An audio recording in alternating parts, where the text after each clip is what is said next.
তৃতীয় চতুৰ্থ বৰ্গৰ চাকৰি দিয়াৰ নামত লাখ লাখ টকা উৎকোচ লৈ গ্ৰেপ্তাৰ দুই নেতা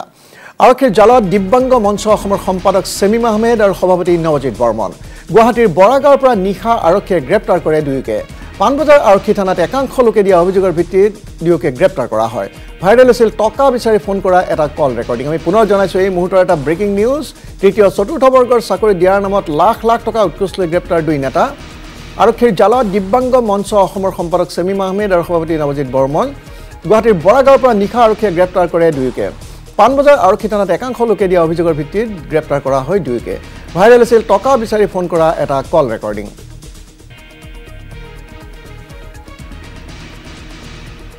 আমি পুনৰ জনাইছো এই মুহূৰ্তৰ এটা শেহতীয়া খবৰ এটা ব্ৰেকিং নিউজ তৃতীয় চতুৰ্থ বৰ্গৰ চাকৰি দিয়াৰ নামত লাখ লাখ টকা উৎকোচ লৈ গ্ৰেপ্তাৰ দুজনকৈ নেতা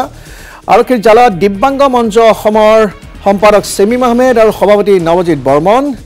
গুৱাহাটীৰ বৰাগাঁৱৰ পৰা নিশা আৰক্ষীয়ে গ্ৰেপ্তাৰ কৰে দুয়োকে পানবজাৰ আৰক্ষী থানাত একাংশ লোকে দিয়া অভিযোগৰ ভিত্তিত গ্ৰেপ্তাৰ কৰা হয় দুই প্ৰবঞ্চকক ভাইৰেল হৈছিল টকা বিচাৰি ফোন কৰা এটা কল ৰেকৰ্ডিং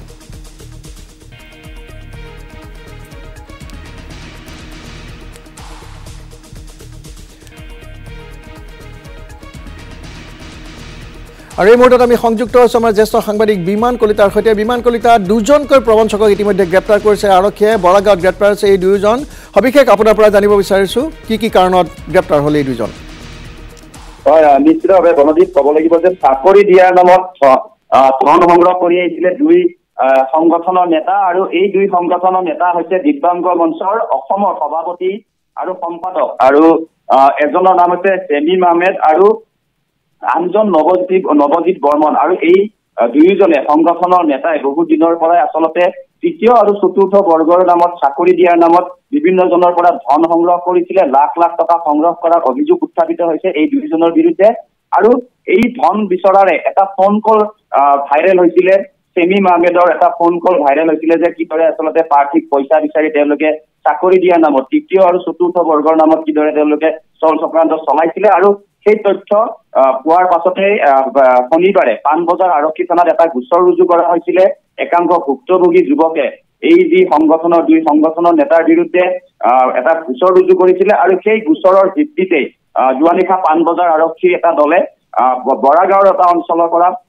দিব্যাংগ মঞ্চৰ নেতা সেমিম আহমেদ আৰু নৱজ্যোতি বৰ্মনক গ্ৰেপ্তাৰ কৰিবলৈ সক্ষম হয় নিশাৰ ভাগতে দুয়োজনকে গ্ৰেপ্তাৰ কৰি বৰ্তমান পানবজাৰ থানাত ৰখা হৈছে আৰু বিভিন্নজনৰ পৰা চাকৰি দিয়াৰ নামত ধন সংগ্ৰহ কৰিছিলে আৰু দুয়োজনৰ বিৰুদ্ধে এনেধৰণৰ ধন সংগ্ৰহেৰে আচলতে বিলাসী জীৱন কটোৱাৰো অভিযোগ উত্থাপিত হৈছে দুয়োজনৰ বিৰুদ্ধে বিলাসী বাহন ক্ৰয় কৰাৰ অভিযোগ উত্থাপিত হৈছে বিভিন্ন সময়ত তেওঁলোকক দেখিবলৈ পোৱা যায় যে বিভিন্ন দিব্যাংগ মঞ্চৰ নামত তেওঁলোকে বিভিন্ন প্ৰতিবাদো কৰা পৰিলক্ষিত হৈছিলে বিভিন্ন ধৰণৰ পদক্ষেপ তেওঁলোকে হাতত লৈছিল